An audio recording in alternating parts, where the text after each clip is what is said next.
Halo semuanya, salam sejahtera buat kita semua. Kali ini saya ingin sedikit sharing tentang rumus-rumus dasar di Microsoft Excel. Yang mana rumus-rumus ini biasanya paling sering dipakai di perusahaan atau di pekerjaan. Mudah-mudahan bisa membantu teman-teman yang membutuhkan. Baik, kita langsung saja teman-teman. Di sini ada rumus sum. Sum itu fungsinya adalah untuk menjumlahkan ya. Jadi kalau kita ingin menjumlahkan pada range atau pada sel tertentu, kita bisa menggunakan rumus sum ini. Selanjutnya, rumus max. Rumus max ini adalah kegunaannya untuk menampilkan nilai terbesar. Jadi kalau kita ingin menampilkan nilai terbesar, pakailah rumus max. Selanjutnya, rumus min. Min ini lawannya max. Kalau max tadi menampilkan nilai terbesar, nilai termaksimal berarti kan, nilai paling tinggi. Sedangkan min kebalikannya menampilkan nilai terkecil, berarti minimal, paling minimal. Selanjutnya, average. Average ini kegunaannya untuk menampilkan rata-rata dari suatu range data numerik. Selanjutnya count. Count itu adalah untuk menghitung jumlah data yang bersifat numerik dari suatu range. Selanjutnya counter. Counter itu adalah untuk menghitung jumlah semua jenis data dari suatu range. Dari kata-katanya kita bisa analisa di sini menghitung jumlah semua jenis data, berarti baik yang angka, numerik ataupun huruf bisa kehitung atau bisa dihitung dengan rumus ini. Nanti kita bisa lihat ya teman-teman contohnya. Selanjutnya counted. Counted itu untuk menghitung jumlah data yang bersifat numerik yang terdapat pada range tertentu sesuai dengan kriteria yang ditentukan. Nah, ini menghitung, tapi dia ada kriteria tertentu yang kita inginkan. Nanti kita bisa lihat juga contohnya ya. Selanjutnya sum if. Sum ini kalau kita lihat di sini dari atas tadi untuk menjumlahkan. Tapi ini ada if-nya. If itu kalau di bahasa Inggrisnya kan jika. Berarti kita menjumlahkan jika. Berarti ada kriteria tertentu yang kita inginkan di sini. Jadi kita bisa menghitung kriteria tertentu nih. Ya, kita bisa lihat nanti contohnya teman-teman. Oke, langsung ke pokok dari rumus itu. Contohnya seperti apa? Tadi di bahasan awal sum itu untuk menjumlahkan. Bagaimana caranya? Oke, teman-teman. Jadi caranya itu adalah kita cukup sama dengan atau begini, sama saja ya. Kita ambil ini aja. Dan sama dengan sum, tulis saja sum. Kita mau tulis atau bisa ambil ini juga, bisa ini ambil.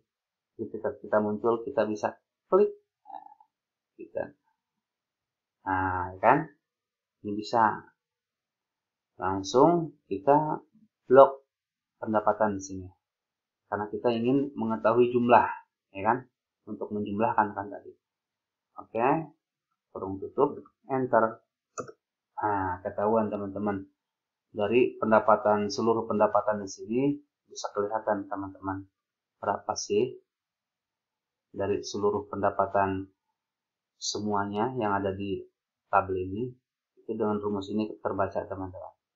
Oke, selanjutnya max. Max itu tadi untuk menampilkan nilai tertinggi atau paling besar data numeriknya dari pendapatan, karena kita tabelnya menggunakan tabel ini berarti kita ingin mengetahui nilai tertinggi atau pendapatan tertinggi.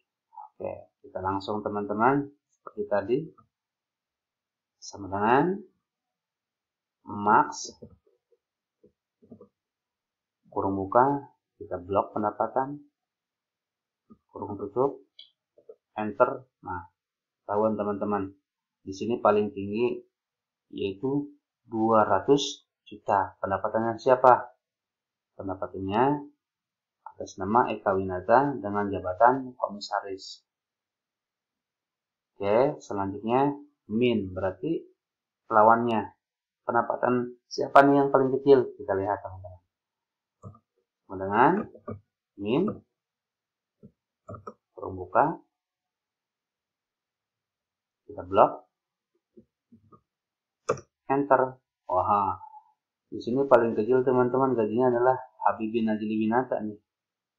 Kalau bisa kita lihat ini ya, paling kecil nih pendapatannya. Oke, kita selanjutnya ke average. Tadi average adalah menampilkan rata-rata. Oke teman-teman, sama seperti tadi atau sama seperti sebelumnya. Kalau kita mau nulis rumus, sama dengan dulu.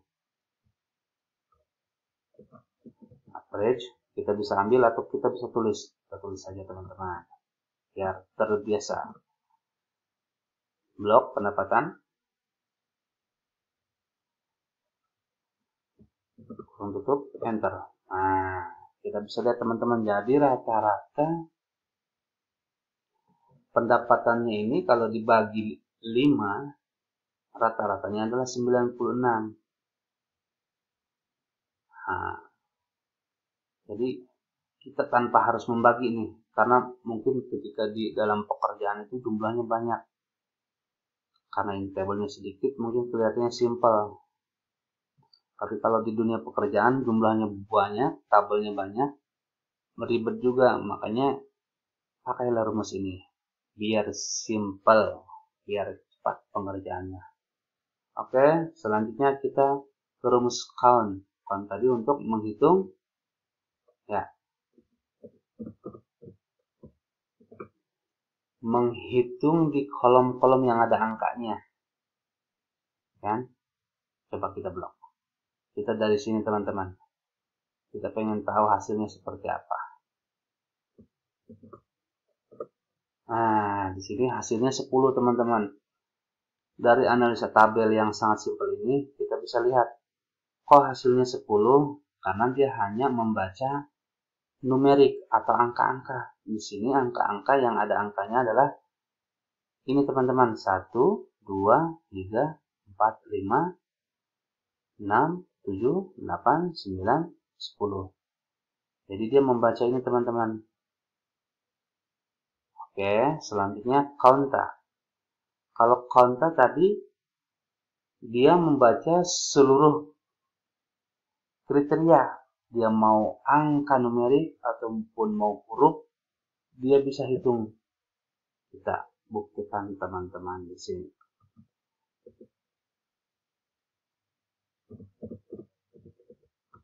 Konta, kita blok teman-teman. Nah, di sini kita bisa lihat perbedaannya teman-teman. Kalau yang count dia menghitung angka saja, ini, sedangkan yang konta huruf pun dihitung. Jadi yang terisi di kolom-kolom ini ya, yang ada huruf, yang ada angka berapa sih? Atau kolom yang terisi itu di tabel itu ada berapa kolom sih?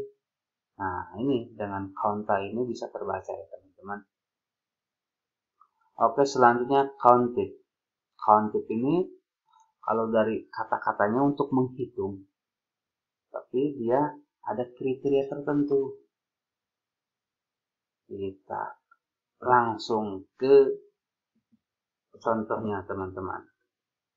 Counted. Kurung buka.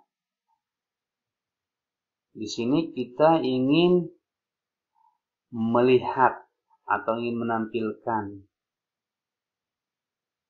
kriteria yang di sini ada beberapa jabatan. Kita lihat teman-teman. Di sini ambil contoh kita direktur, karena di jabatan ini ada 2 yang menjabat sebagai direktur ya teman-teman ya. Nah, ini kita bisa baca dengan rumus ini, teman-teman. Direktur.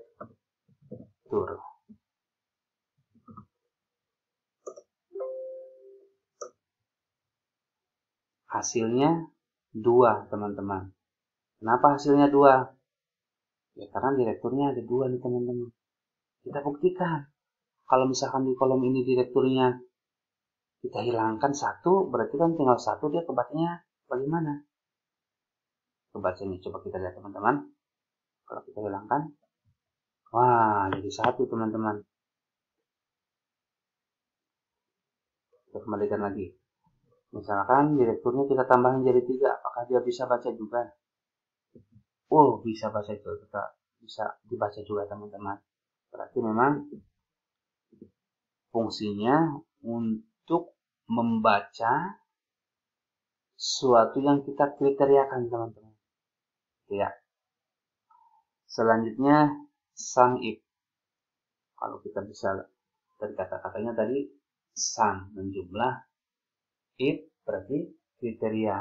Kriteria itu apa kriterianya yang kita mau jumlahkan? Nah, di sini kita contohnya direktur lagi aja, teman-teman. Karena direktur ini ada 2. Kalau manajer ya cuma 1, kita udah tahu nih angkanya. Kalau komisaris juga tahu nih angkanya. Kalau direktur kita jumlahkan. Karena dia direktur ada 2 nih, teman-teman. Kita langsung ke contohnya.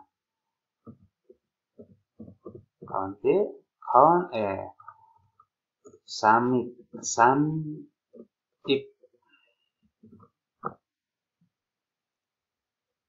Sini, teman-teman. Kita blok. Selanjutnya kita kasih kriteria. Tadi yang kita mau cari tahu itu adalah direktur. Kita tulis saja, teman-teman. Di sini direktur. Selanjutnya yang kita mau cari tahu jumlahnya, kan pendapatannya. Jadi pendapatan direktur itu berapa? Karena ada 2. Nah, 200 juta, teman-teman. Jadi direktur ini ada 2. Dia langsung bisa terbaca oleh rumus ini, teman-teman. Bisa terbaca. Nah, rumus-rumus ini sangat simpel, saya sampaikan kembali. Sangat simpel, tetapi di dunia pekerjaan yang datanya sangat bejubel, datanya sangat banyak harian, bisa berkolom-kolom, ini sangat-sangat membantu sekali, teman-teman. Nah, teman-teman, mudah-mudahan ini bisa membantu. Sekian dari saya. Assalamualaikum warahmatullahi wabarakatuh.